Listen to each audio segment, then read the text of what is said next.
बच्चों सुप्रभातम। आज हम धातु और लकार की परिभाषा पढ़ेंगे। धातु क्रिया के मूल रूप को धातु कहते हैं, जैसे पठ, खेल, लिख, हंस, खाद इत्यादि। सभी क्रियाएं धातु से ही बनती है।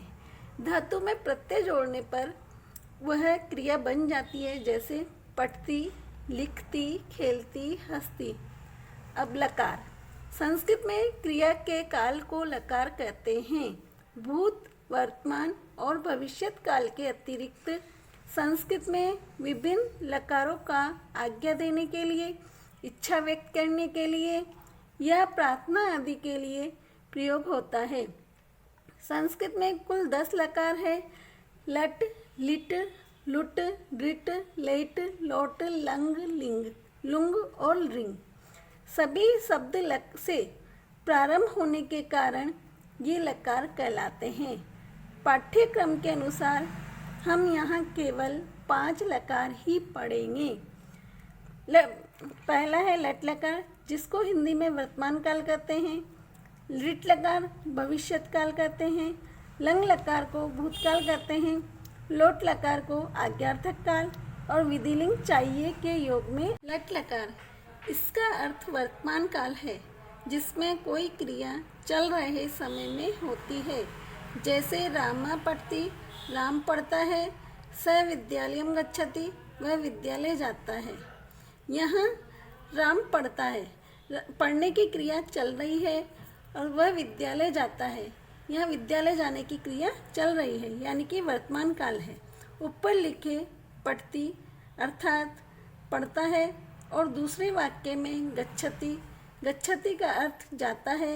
यह क्रियाएं चल रहे समय में होती है। लिट लकार, इसका अर्थ भविष्यत काल है। इसके द्वारा हमें यह पता चलता है कि कोई काम भविष्य में आने वाले समय में होगा, जैसे स विद्यालयम गमिष्यति, वह विद्यालय जाएगा। बालिका पत्रम लेखिष्यति, बालिका पत्र लिखेगी। यहाँ विद्यालय जाने की क्रिया आने वाले समय में होगी, और पत्र लिखने का कार्य आने वाले समय में होगा। इन दोनों वाक्यों में गमिष्यति, गमिष्यति का अर्थ जाएगा, व लेखिष्यति का अर्थ लिखेगी। क्रियाओं से कार्य आने वाले समय में होगा, यह पता चलता है। लंग लकार, इसका अर्थ भूतकाल है, जिसमें क्रिया बीते समय में हो चुकी होती है, जैसे रामः रावणम अमारयत, राम ने रावण को मारा। बालकः पत्रम अलिखत, बालक ने पत्र लिखा। यहाँ रावण को मारने का कार्य पहले ही हो चुका है, और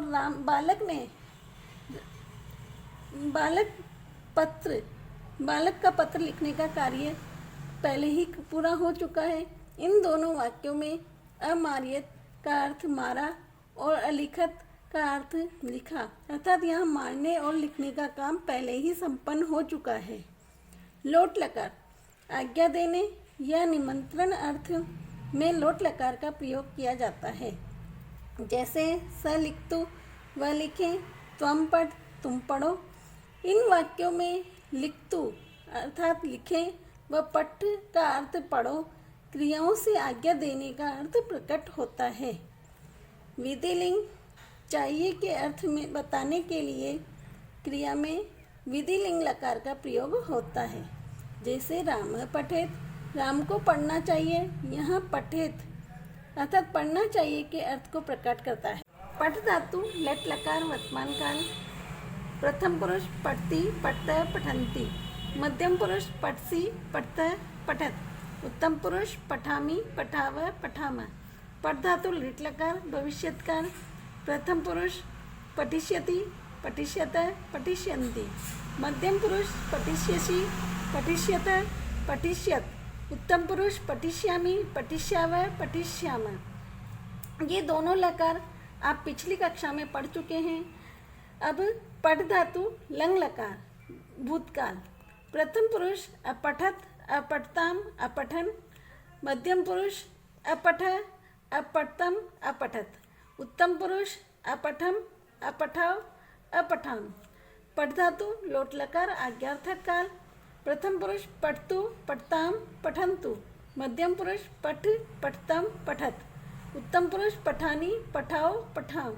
पठ धातु विधिलिंग चाहिए अर्थ में पठेत पठेताम पठेयु। पठे मध्यम पुरुष पठे पठेतम पठेत। उत्तम पुरुष पठेयम पठेयु पठेम।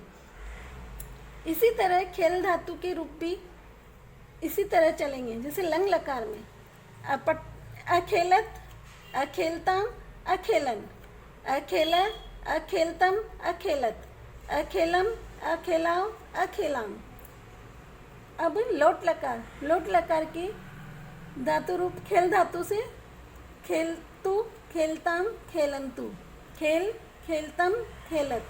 खेलानी खेलाओ खेलाम। खेल धातु विधिलिंग के रूप बनाने हैं तो खेलेत खेलेताम खेलेयु। खेले खेलेतम खेलेत। खेलेयम खेलेयु खेलेम। इस तरह आपको खेल धातु के पांचों लकार बनाने हैं।